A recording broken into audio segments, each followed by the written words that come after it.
Even by the rugged standards of Australian politics, the struggle in Parliament in Canberra this week has been brutal.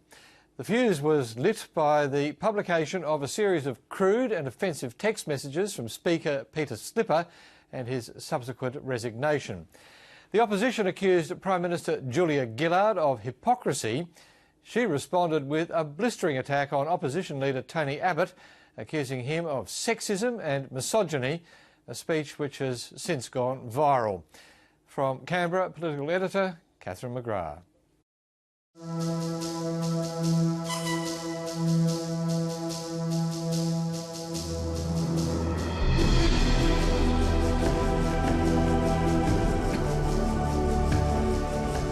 I'm having arrangements made to tender my resignation to Her Excellency the Governor-General. 24 hours later and a new Speaker is in the chair, but tensions remain. And the Prime Minister's verbal attack on Tony Abbott has gone viral on the internet to international acclaim. Australian politics is always complicated, and this political situation is complicated too. In this hung parliament, the government-backed, now disgraced Peter Slipper, then a member of the opposition, into the Speaker's chair last year to boost its numbers on the floor of the House of Representatives. But this week, Peter Slipper's position became unworkable because of text messages he'd sent that were sexist and offensive. It's been a tough 11 months for Peter Slipper. From the outset, the opposition attacked him for defecting, and those criticisms never ceased. Then a former staffer launched a sexual harassment case against him in the federal court. That's how the text messages he'd sent became public.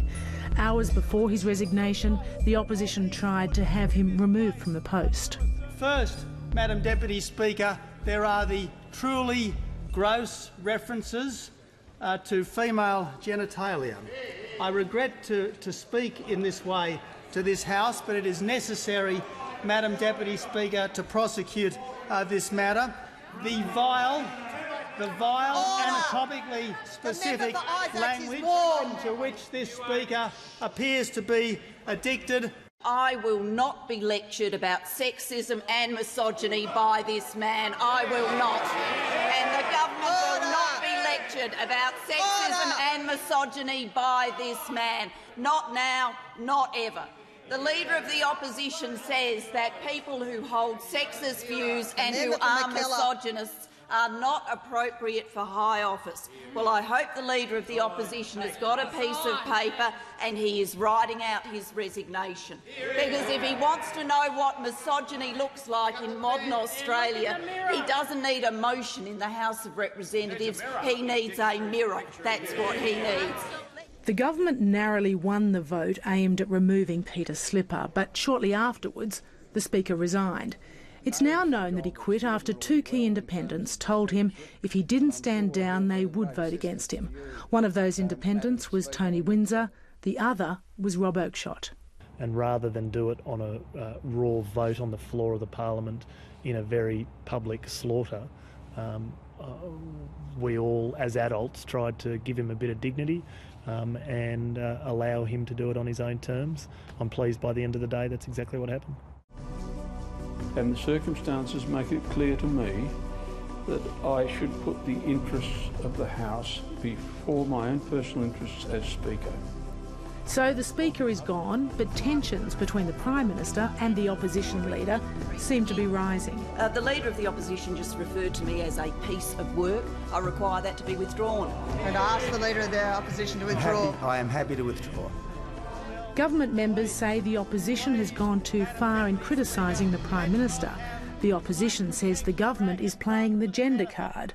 Independent Rob Oakeshott, who sees them both in action, says the relationship between Mr Abbott and Prime Minister Gillard is poisonous.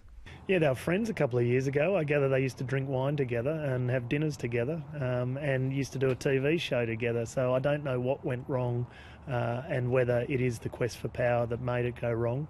But it has, now become pretty obvious that it's a poisonous relationship. And, we're going into election season next year. I don't see it getting better anytime soon. Parliament's new Speaker is taking charge, and Tony Abbott says it's time now to focus on issues that impact on the wider population. I'd just like to open up by saying that yesterday was obviously a tough day for the Australian Parliament, but I want to assure the Australian people that today and every day, the fundamental focus of the coalition I lead is on the things that matter to them.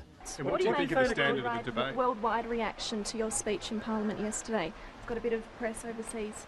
Look, I made my speech in Parliament yesterday because I formed the view enough is enough. I've had enough. Australian women have had enough. When I see sexism and misogyny, I'm going to call them for what they are. An election is due in 12 months.